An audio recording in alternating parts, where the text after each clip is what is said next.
আজকে তোমাদের সাথে শেয়ার করব কম তেল মশলা এবং কম সময়ের মধ্যে কি করে সুস্বাদু চিকেন বানানো যায়। সবাইকে ওয়েলকাম আমার চ্যানেলে। প্রথমে এখানে চিকেনটাকে লবণ আর হলুদ দিয়ে ম্যারিনেট করেছি। তারপর নিয়েছিলাম এই যে একটা বড় সাইজের পেঁয়াজ ছোট ছোট করে কুচি করে নিয়েছি, আর তার সাথে এখানে ছিল আদা, কাঁচা লঙ্কা, টমেটো আর রসুন। দেখতেই পাচ্ছ সমস্ত কিছু কিন্তু আমি অল্প অল্প নিয়েছি, কারণ প্রথমেই বলেছিলাম আমি কম মশলায় সুস্বাদু চিকেন বানাবো। এবার চলো এইগুলোকে ভালো করে পেস্ট করে নিয়ে আসি। তো এই যে আমার পেস্ট করা কমপ্লিট। তো কড়াইতে তারপরে তেল দিয়ে দিয়েছি, যতটা কম তেলে রান্না করা যায় ততটাই চেষ্টা করছি। সচরাচর আমি এমনভাবে চিকেন বানাই না, আজকে একটু অন্যরকম ভাবে করে দিই। এদিকে তেলটা গরম হয়ে গেলে ওখানে কুচানো পেঁয়াজগুলো দিয়ে দিই, আর পেঁয়াজগুলোকে ততক্ষণ পর্যন্তই ভেজে নেবো যতক্ষণ না এটা ব্রাউন ব্রাউন হয়ে যাচ্ছে।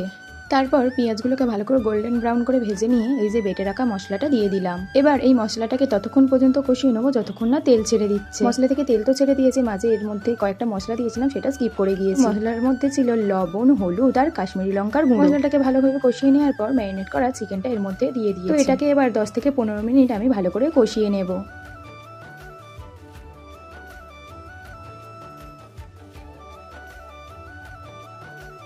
কিছুক্ষণ কষিয়ে নেওয়ার পর আমি এর মধ্যে দুটো কাঁচা আলু দিয়ে দিয়েছি। তো অনেকেই এবার বলবে কাঁচা আলু কেন দিলাম, আমি তো চিকেনে আজকে ভেবেছিলাম আলু ছাড়াই করব, বাট আমার বর বলল যে একটু আলু দেওয়ার কথা, বাট আমার তো চিকেনটা কষানো প্রায় হয়ে গিয়েছিল, তার জন্যই কাঁচা আলু দিয়ে দিয়েছি। তো তারপর আলু দিয়ে ভালো করে কষিয়ে নেওয়ার পর পরিমাণ মতো এর মধ্যে জল দিয়ে দিয়েছি। জলের পরিমাণটা কম দিয়েছিলাম কারণ আজকে চিকেনটা আমি কষা কষাই রান্না করব।